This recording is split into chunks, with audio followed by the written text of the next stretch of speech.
All right, we started working through some extra biblical history last week. We talked a little bit about Rome and the various emperors, the exchanges and emperors that happened in this time period in Rome. What we're doing is we're jumping ahead a little bit in the years 66 to about 70 or even beyond 74 AD. I guess I should say AD 66 because that's the more appropriate way to do that. AD 66 to AD 74. Although modern scholars don't use BC and AD, they use BCE, before Common Era, and CE, Common Era. So anyway. So we talked a little bit about Rome, and then we started going through what was happening in Jerusalem and its surrounding areas, beginning in 66. And we got a little bit through that. We didn't get out of the year 66, but we're going to continue that. We're going to talk, I think it's very important for us to understand what happened with the, I'm just going to say, conquer of Jerusalem. I could also phrase this as the loss of God's protection of Jerusalem. That might be the better way to couch this, because as we've been studying, Jesus has in Matthew 22-23 been leading up to this idea that Jerusalem and the temple are going to be destroyed. And then, so now we're jumping ahead and we're talking through that. We started last week with Daniel chapter 9, and I remember I mentioned the 7 years, that funny seven, that last week of 7 that's listed in Daniel 9. I still believe that last week of 7 relates to this period we're talking about. I hinted at the idea or the possibility that might also be the 7-year tribulation we see in Revelation. I don't think that that's probably right. I've looked at some stuff, and of course it depends on your perspective of Revelation in general. I take a minority view of Revelation, but we'll separate those. I still want to focus in that I think we're talking about that last week or period of 7 years that Daniel talks about. But I want to jump backward in time just a little bit, backward from AD 66. And I want to take you to Acts chapter 5. In Acts chapter 5, a couple of the apostles at that time, they were now apostles, they were no longer disciples, they had been sent out, so they were apostles, had a conversation with the Sanhedrin. And I should say a confrontation with the Sanhedrin. And in Acts chapter 5, we read that story. They were brought in, verse 27, brought in and made to appear before the Sanhedrin to be questioned by the high priest. The high priest said, "We gave you strict orders not to teach in this name," that would be the name of Jesus, "and yet you filled Jerusalem with your teaching and are determined to make us guilty of this man's blood." We'll come back to that another day, because they actually are the ones who said his blood be on us. Funny thing. But now they're saying, you're making us guilty for that blood, that man's blood. So Peter and the other apostle, we'll say the other apostle, actually it's what it says in verse 9, replied, "We must obey God rather than man." And they stirred them up and they wanted to kill them. But Gamaliel, remember Gamaliel? He was one of the well-regarded teachers of the time. In fact, he was a teacher of the Apostle Paul. He stood up in verse 34. Actually, verse 35, he started his address. "Men of Israel, consider carefully what you intend to do to these men. Some time ago, Theudas appeared, claiming to be somebody, and about 400 men rallied to him. He was killed, all of his followers were dispersed, and it all came to nothing. After him," and here's my point, "after him, Judas the Galilean appeared in the days of the census and led a band of people in revolt. He too was killed, and all his followers were scattered. Therefore, in the present case, I advise you, let these men alone." And so they end up they chastise them, they whip them, and they send them on their way. And they're happy about it. The disciples are happy about it because they merited God's favor by receiving, well, here it is. Let me just, counted worthy of suffering disgrace for the name. So they were happy about it. But let's go back to verse 37. Gamaliel talks about this man named Judas the Galilean. Judas the Galilean lived about, well, I don't know what his age range is, but he was well known at about AD 6. What happened in AD 6? Well, Herod the Great had died, and the territories were divided among his sons. Well, one of his sons, the son who was over Judea, didn't do so well, Archelaus, and he finally died, or was actually sent off by Rome. And there was an uprising. Actually, there were lots of uprisings, but one of the uprisings had to do with this Judas the Galilean. Judas the Galilean not only was kind of a military-minded fella. We think he was military-minded. He had a lot of people, obviously, that wanted to rise up with him. But he created another school of thought. He and another man, another Pharisee, created this other school of thought. We've always talked about the Pharisees, we've talked about the Sadducees, and we've sometimes talked about the Essenes. There was another school of thought occurring at the time. We know them today. When we think back and talk about them, we call them Zealots. But this school of thought, he actually, Josephus, the historian, calls it the fourth philosophy. But the school of thought was very akin to the Pharisees. But not only was it, religiously speaking, not only was it akin to the Pharisees religiously, but they were far more interested in rebelling against Rome politically. So, whereas the Pharisees were very devoted to the laws, very devoted to the oral laws, very devoted to things of God, so were these Zealots, at least at a time. But the Pharisees were a little less, and we've talked about they didn't like the Roman taxation. They didn't like Rome to be there, but their leaders were actually kind of cozying up to Rome. I mean, the protection of Rome helped their leaders sustain their lifestyle. But this other philosophy, this other school of thought that turned into what we now know of, or what we refer to as the Zealots, held the Pharisees' belief systems to start with, but they also held that they really wanted to kick Rome out of Judea, out of Israel. Well, that was back in AD 6. That was pre-Jesus. I mean, Jesus had been born, but that was before most of the story we have in the Bible. Well, that's the gentleman, we'll call him gentleman, but that's the man that Gamaliel is referring to here in Acts chapter 5. So he was, in essence, a Messiah figure, because at that time their thinking, the mainstream thinking was the Messiah was, the biggest responsibility of the Messiah was to kick Rome out and free the Jews and make Judaism, or the Jewish nation, the capital of the entire world. That was their mindset. So he had a Messiah complex in addition to his Pharisaic beliefs. Now, he was put down, he was killed, but his school of thought persisted.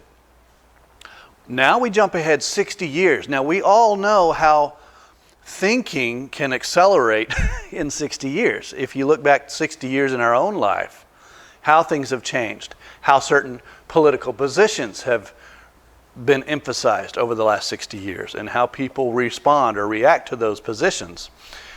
The same thing was occurring in the Jews' time. And so this idea of rebellion really started to take hold, especially among the youth or the younger crowd. And so that's one of the reasons we get, when we get to the 50s and 60s, when we start seeing the Roman Caesars that are less able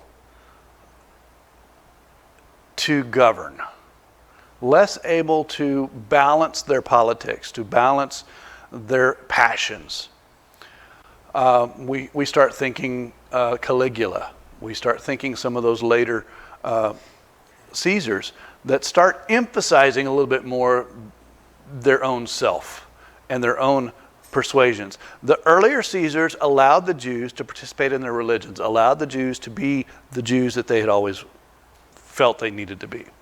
But the later Caesars wouldn't do that. They had less inclination to do that.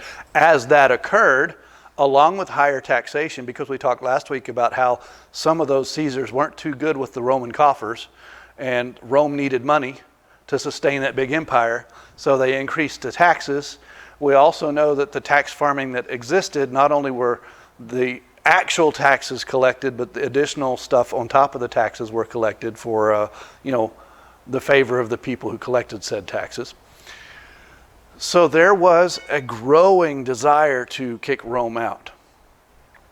Now, we also talked last week about this man that came in as king into Jerusalem, Menahem, and Menahem, I'm not sure how you pronounce it. He came in for a very short period of time, and he set himself up to be king because there was no king at that moment, and they needed him to help, retake the city. But he turned bad, and eventually Eleazar, son of Ananias, who started the whole thing, remember, he eventually killed Menahem. Now, Menahem, or Menahem, however we pronounce his name, was a descendant of Judas the Galilean. Not only that, but another descendant, or possibly his brother or cousin, ran off at that time, and he took Masada. Masada was a stronghold of King Herod the Great and had been in the Herod's family for a while now. But he took Masada, and he was the leader. Eleazar ben Jair, don't know how to say that name, but he was the leader at Masada when Rome had to come in and conquer Masada. So this thinking has pervaded so many in the nation that we start seeing elements of it even in AD 66 as we move into this war. And it was a war. Not only a war between Rome and the Jews, but also a war within the Jews themselves. And that's really one of the things I want to emphasize. Okay, so we got to a point last week. Oh, I might mention Ananias, this high priest. He's no longer high priest. He was a former high priest. But the way it was a political thing, the Herods actually put high priests in place.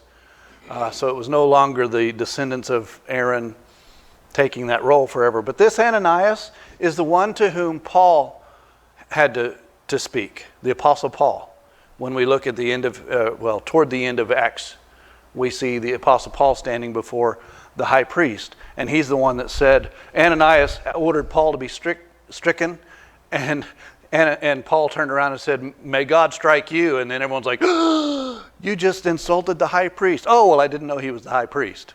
Okay, that was Ananias. So, there is an amazing ruckus going on in Jerusalem. We talked about that to the end of last week. Cestius, and I don't know, the Roman names, they have like 5 or 6 different names for themselves. And it would actually be comical if I stood here trying to list all the names, but we know him now as Cestius. He was a newly made governor in Syria. Syria was a little bit north.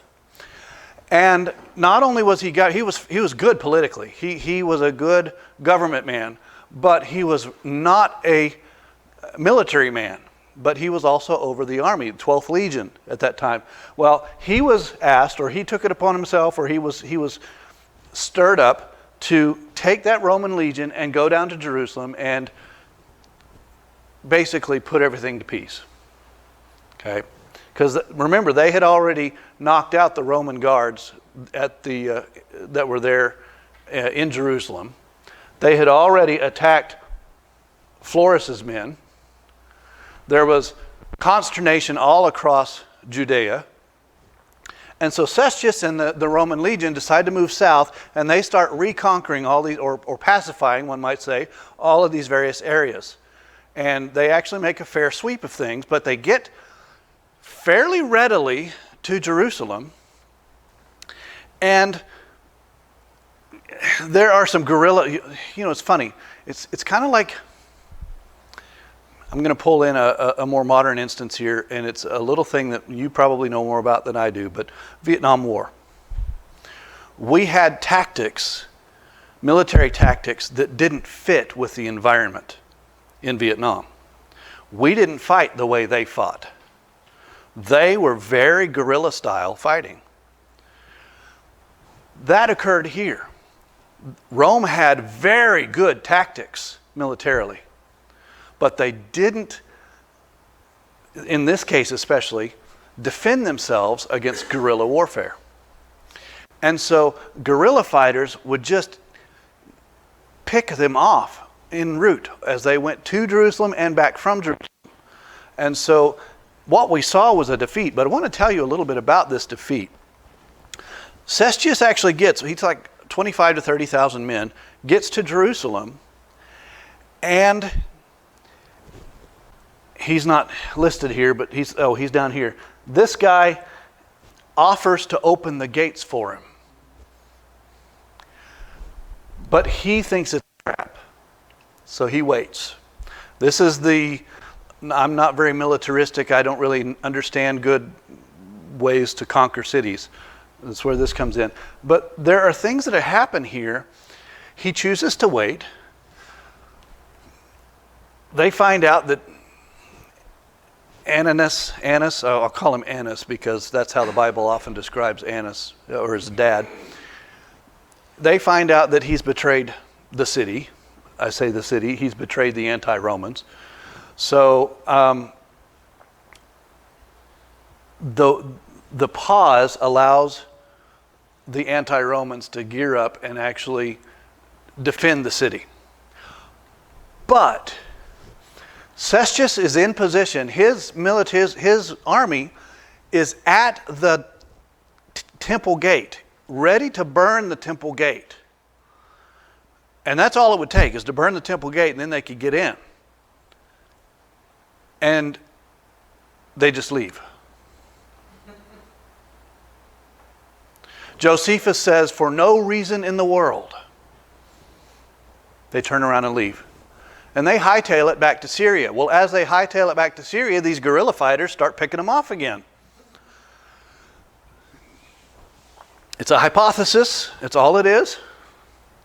God was not ready for that city to be taken yet. God was not ready for the temple to be burned yet. That's the only reason. And actually, that's kind of sort of what Josephus comes up with too. But that's really the only reason in my head why he would, at that point, where he was, just up and leave with no reason. But as he's hightailing it back, these guerrilla warfare folks start picking him off. He doesn't really understand how to keep they called it baggage, all his military gear in the middle of his fighting men. He put them at the back. Well, if they're at the back, those guerrilla warfares, they just come pick off the back and take all of the armaments and take all of the gear. And not only that, but I can't remember his name, but one of the Roman historians, not Tacitus, but another one, starts with an S. He says that they even take the eagle. Now, the eagle, I had to look this up. The eagle apparently is the standard, like the flag. And it's very important to a legion. Each legion had an eagle.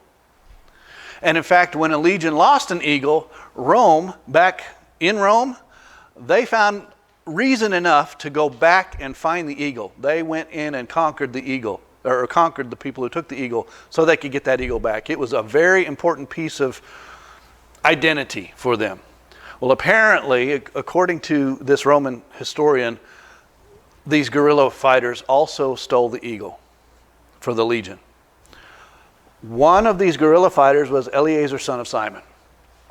We'll come back to him. He plays in this later. You had a quizzical look. Thought?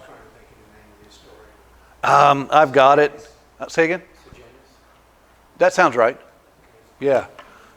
He was just a little bit later than Tacitus, if I remember right. I have so many notes. I told Melina, it's not that I don't have enough material, it's I don't know how to present the material. So it's in here somewhere. And actually, I left half of the material at home because I thought there's no way I'm going to get to it all. So this was a bad deal. Well, when he gets home, after losing about 5,000 soldiers, and for a Roman legion to lose 5,000 soldiers, that's a big deal. And the eagle and all of the armaments and that sort of thing. When he gets home, he writes to Nero and says, things didn't go so well. And those Jews are bad. And it's all Florus's fault. Ooh, why? Well, he doesn't want to look bad, right? He already knows Florus is in a bad spot. He had come in a year earlier because the Jews had asked him to help with the badness of Florus. So he understood that there was already ill will and there was already bad things. We talked about the bad things that Florus did last week. So Cestius blames Florus. Well, what Nero does is he sends this guy named Vespasian in. Vespasian is a good military leader. It doesn't take him long at all to make his way through Galilee and make his way through all of Judea except for Jerusalem. Very good military. In fact, this is the guy that actually takes up the role of emperor after that period of 4 emperors we talked about last week. He's the one who finally got things settled down. So he becomes emperor, but before that, Nero sends him on this mission. Go take care of the Jews. And so he and Titus, his son, move that direction, and in 67, 68, start sweeping through Galilee and sweeping all around Jerusalem. And they take all of it. Jerusalem is essentially isolated at that time. Well, we talked last week about the uprising in Rome and the various emperors and the issues there. Vespasian feels he needs to go back home because he has been set up by a lot of people to be the next emperor. And so he goes home to take that role. So what he sees is Jerusalem is fighting in itself. You've got 3 groups in Jerusalem right now. You've got the rebels or the anti-Romans, the Zealots we might call them, although they're not technically referred to as Zealots just yet, but the anti-Romans. You've got the pro-Romans, and the pro-Romans are going to be, in a sense, you remember we talked about the Herodians, the people who really supported the Herods? They're also going to be people whose livelihoods really depended on Roman protection, whose way of life depended on that not necessarily Roman protection, but the Roman policies. So those are pro-Roman. And then you had all the other people who lived in Jerusalem, and they were more or less referred to as moderates. So they really didn't want to take sides one way or another. They were kind of in the middle. And so we have this large group of people, moderates, that kind of have, because of their large number, some persuasiveness. And they will kind of take a part in this as we move on. But what Vespasian decides to do is, of course, he is going home to Rome, but he says, let's just sit on it for a while. Let them kill each other. Let them take care of each other for just a little bit. Make it easier for us to come in and conquer. So he goes home, and eventually, and the story kind of divides here, but he goes home. Eventually he becomes the emperor in late 69, and so in December of 69, he sends his son Titus back into the area to finally conquer Jerusalem. So that's that part of the story. Okay. Eleazar, son of Simon. Remember the chaos that befell this guy. Part of that chaos was because of guerrilla warfare. One of those guerrilla war heroes is apparently, and I can't put my finger on this fellow named Eleazar, son of Simon. According to Josephus, Simon has under his control a lot of these Roman engines, these Roman artillery. And he got them by way of attacking Cestius. Now, it gets a little mixed here because a lot of people seem to think that Eleazar, son of Simon, is the same person as Eleazar, son of Ananias.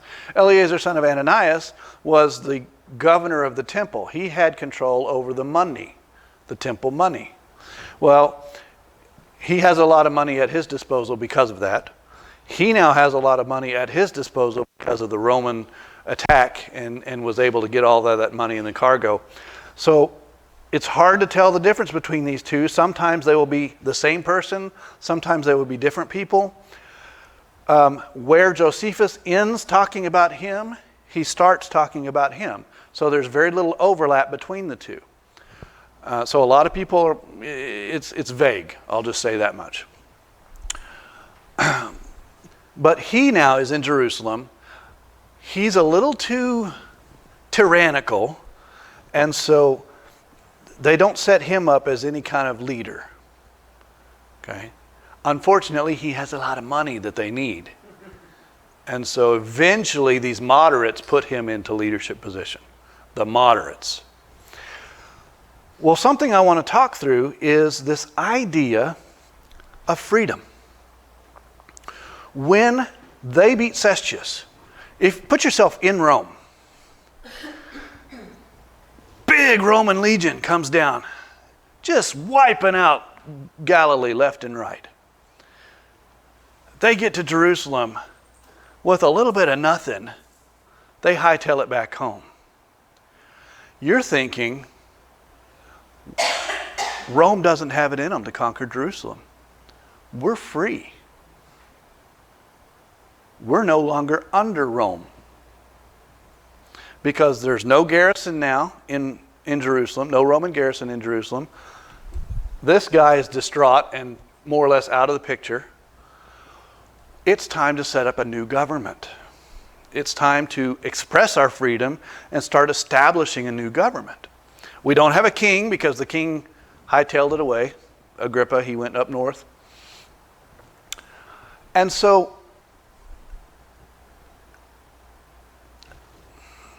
the word is they. We don't know who they are. But they set up a new government. Ananias, son of Ananias, was set up as one of the leaders in Jerusalem. Not Eleazar, but Ananias. Now, at the same time, a lot of these guerrilla fighters started flowing into Jerusalem, one for protection and one for the sake of fighting, because they like to fight. At the same time, supposedly, Eleazar, son of Ananias, was sent to Edom as one of their governors or one of their military leaders. At the same time, Josephus, the guy that wrote this history that we kind of follow, I'll call him the primary historian, because we try to bring in other historians to validate what he said, and there are times when they conflict. But Josephus was sent to the Galilee area as governor there.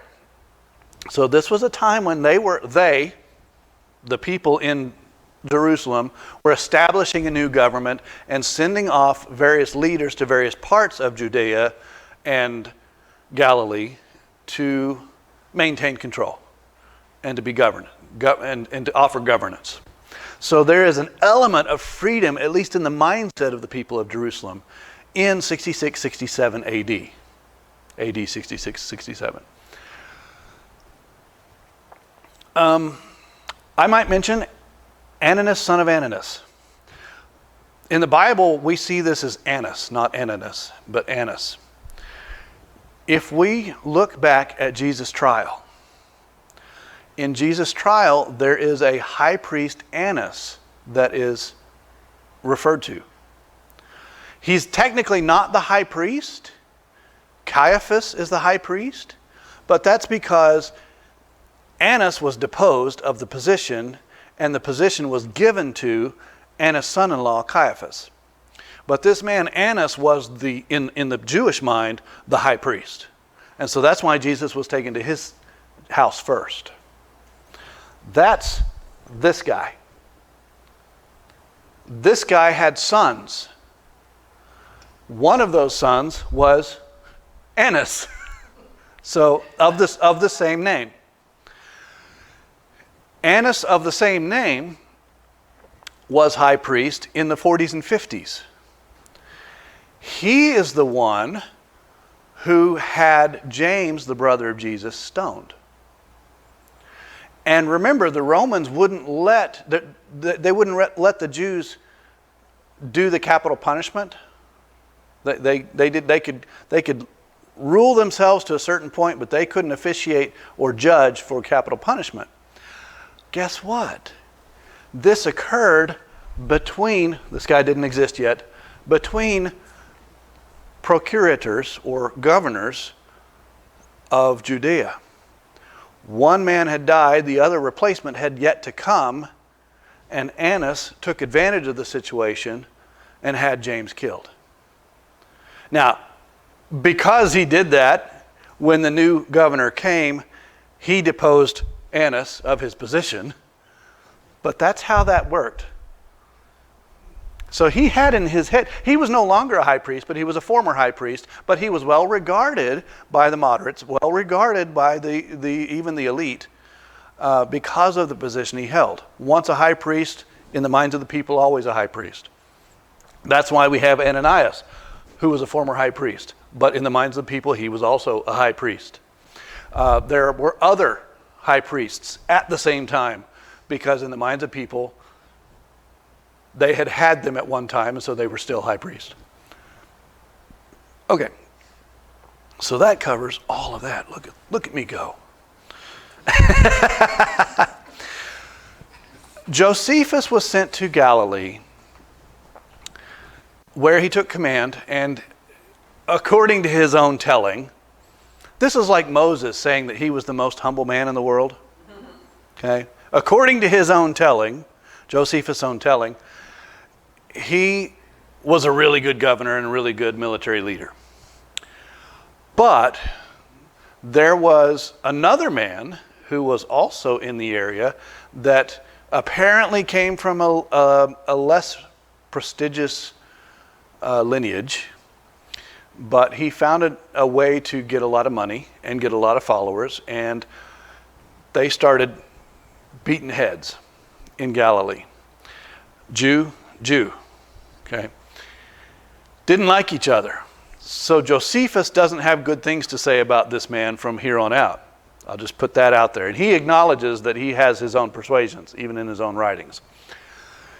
But this other man, well, I can erase this now. We good with this?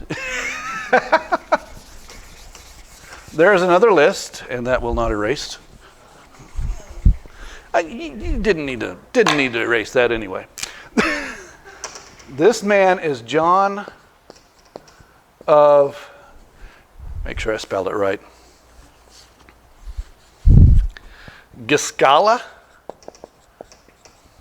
There was a city in the region called Giscala, and that's why he's called that. But he had a group of military people that followed him. Josephus actually had command of the military, and then this John had a group of people that also followed after him, and they kind of butted heads a lot, fought each other a lot. Both of them fought against the Romans. Well, Josephus lost at the Battle of Jopata. How he lost is an interesting story. According to the Jews, the normal Jew was disappointed in Josephus because of how he lost. He brought disgrace to the Jews. They would even call him a traitor. Eventually what happened to Josephus is he got caught. The story about how that happened is a lot of bad news. But he got caught and was imprisoned by Vespasian. Remember the Roman guy that was sweeping through. Vespasian didn't kill him, probably because Josephus negotiated with him that Vespasian needed an interpreter. That's one. And Josephus, the story has it, he loved his people, he loved Jerusalem, and so he wanted in any way possible to convince Vespasian not to conquer Jerusalem and burn the temple. So he allied himself with Vespasian. And when a Jew sees that, that's a no-no. Okay? So that's how that all worked out. Well, John didn't like all that anyway. John was Josephus' opposite. And what happened is when Titus came back in, Vespasian was already gone back to Rome. Titus came back in. Titus was about to conquer his city. John negotiated with Titus to hold off for a day because of Sabbath. Titus agreed, which gave John time to escape. And Titus was not a happy man after that. After John and his men escaped, the city opened their gates to Titus and said, "Feel free, come on in." So anyway, John hightails it to Jerusalem and convinces the people in Jerusalem that, behind these walls there's no way. The Romans had enough hard time conquering little towns in Galilee. There's no way they're going to conquer Jerusalem. So they bring John in. John actually, with all of his fighting men, begins to play a very key role in the doings, I'll just say, in Jerusalem.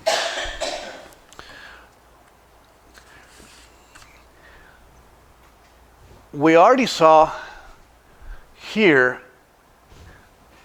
there were anti-Roman sentiments. Eventually that grew into what we now refer to as Zealots. Well, a lot of the Zealots came from Galilee. So a lot of these people that John had with him were Zealots. They were very zealous. They started out way back with Judas. Remember, he was part Pharisee. He agreed with the Pharisaic philosophies, but he also was very anti-Roman. Well, over time, the anti-Roman part got heavier and heavier and bigger, and all of a sudden it was more important than all of the Pharisaic legal Jewish laws. You know how that happens. It becomes more of a political stance than a religious stance. So by the time we get over here, these zealots are more politically minded than they are religiously minded. So they're flowing into Jerusalem, along with John and along with other throughout Galilee, all these people who've had little wars, both with each other and against Rome. Oh, also against the Syrians, because a lot of the people way back, if you remember, we talked about Caesarea. A lot of those people in Caesarea were Syrian, the people that rose up against the Jews, or the Jews rose up against them.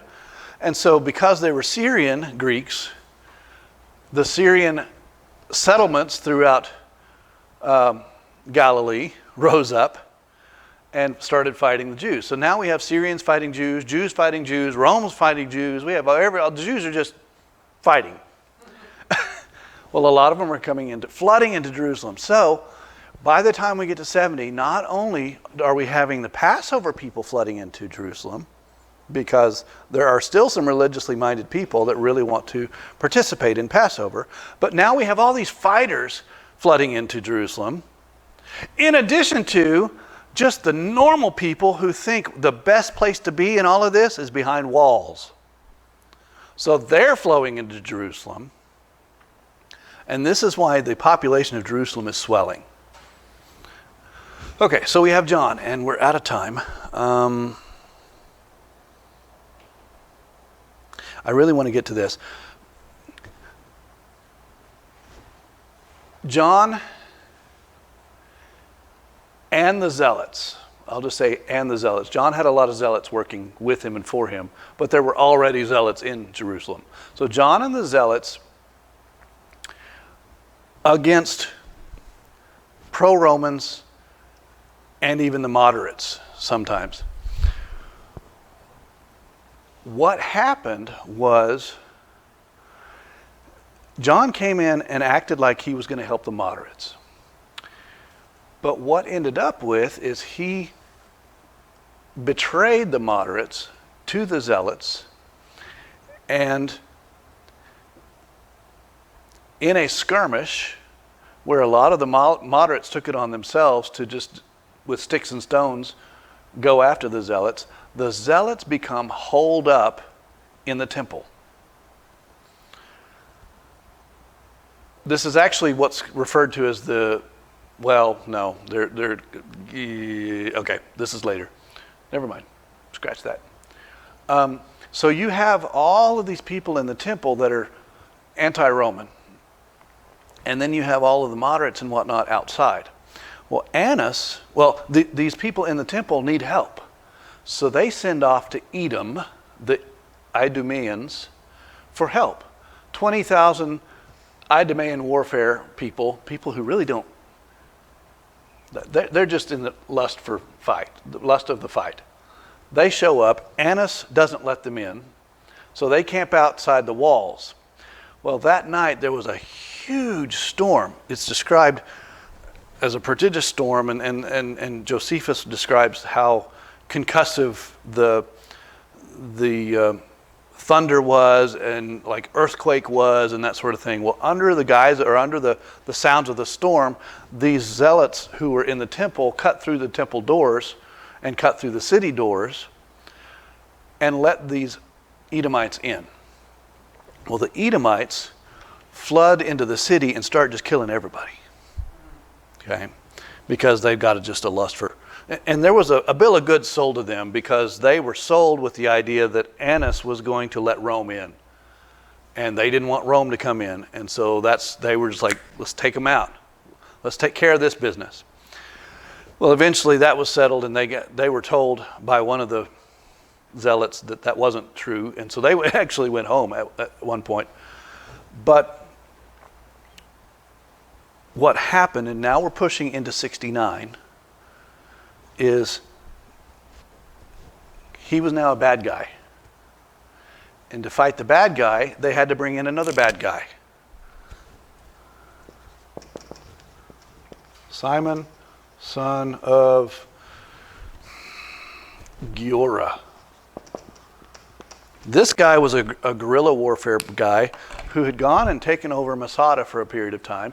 He'd swept through Edom and taken a whole lot of people and actually had control of a lot of Edom. He had a lot of followers, not just military men, but also the people. And so he and the Zealots didn't get along. In fact, the Zealots kidnapped his wife. As things played out, the moderates let Simon into Jerusalem in order to combat John and his people. So now we have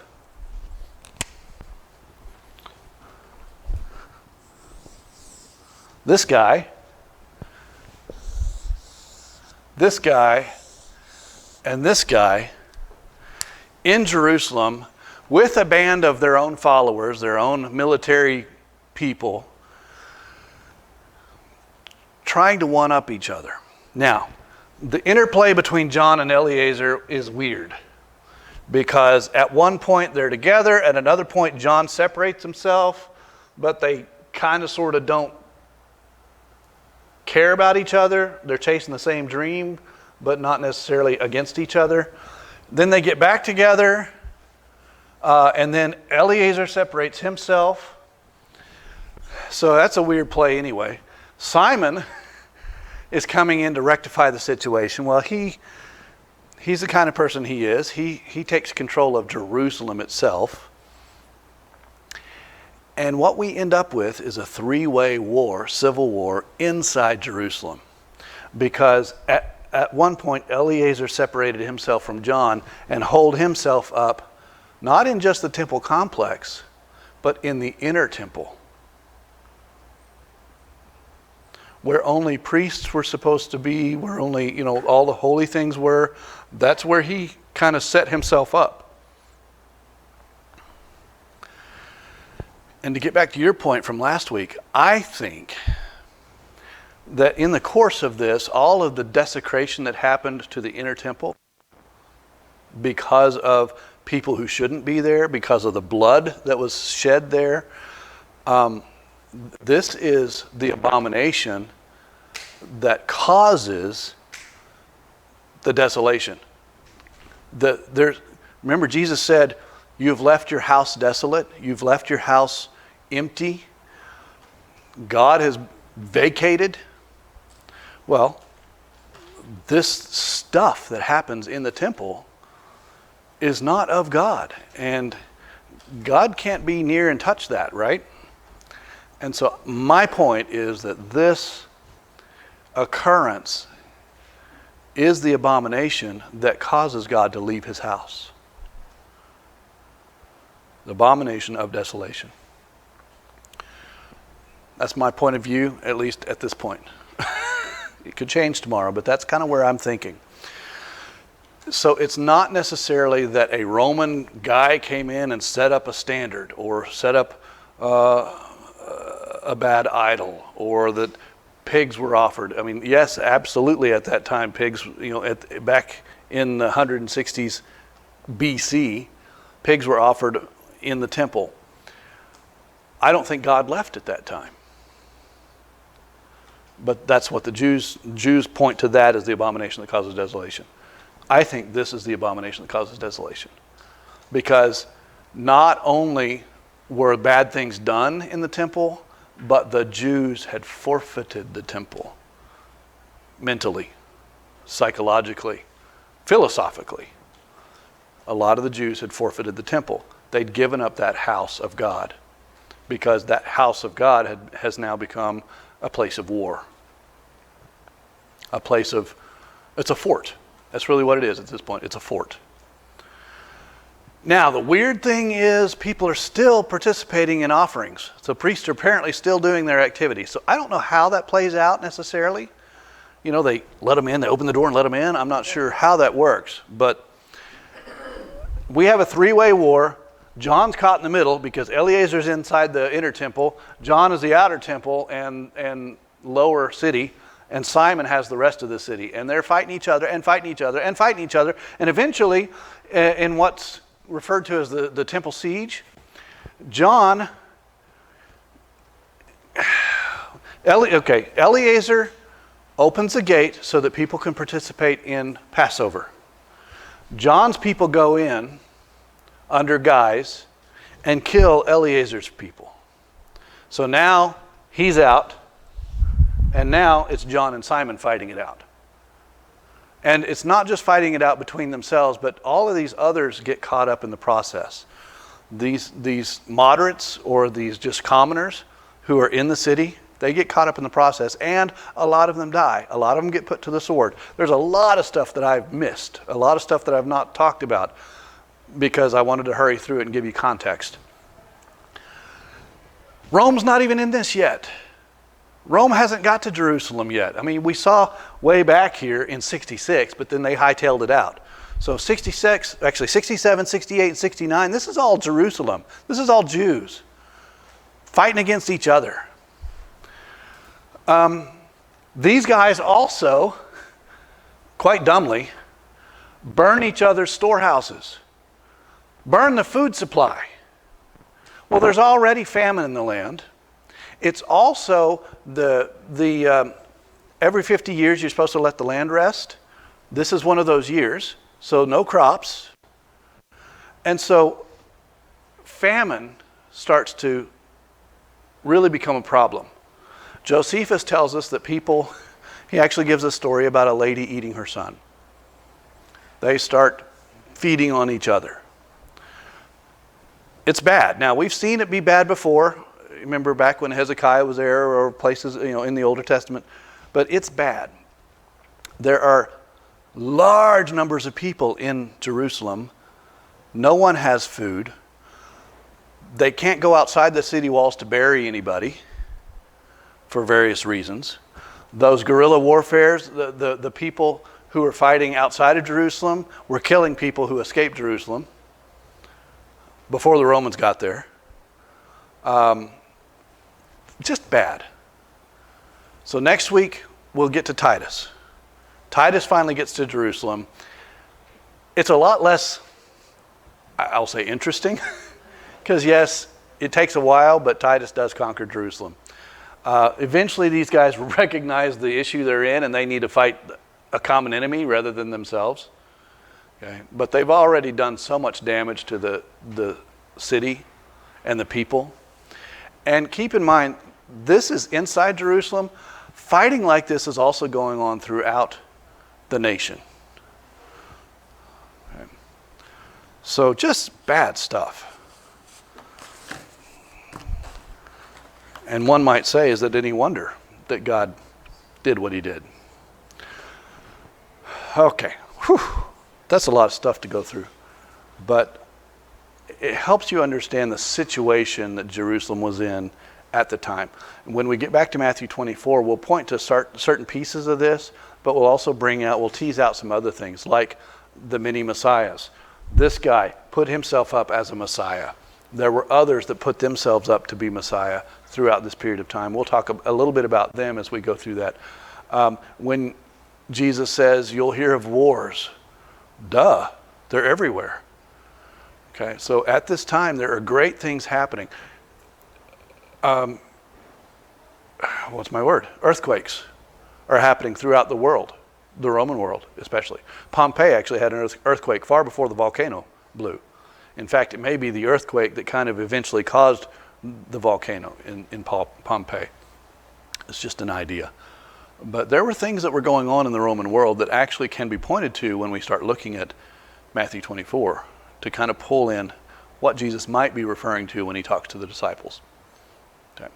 Let's pray, and then we'll get at this again next week.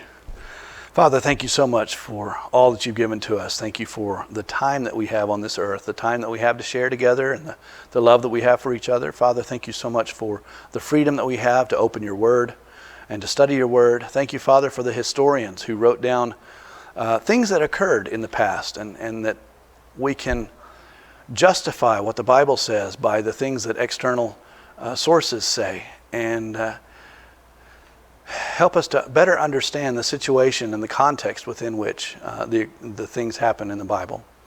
Thank you, Father, for the freedom that we have from sin because of your Son, the salvation that's ours because he chose to take death upon himself, the penalty for sin upon himself, so that we may have that freedom, that we may be redeemed to you, and Father, for the eternity that we have to look forward to. It's through your Son we pray. Amen.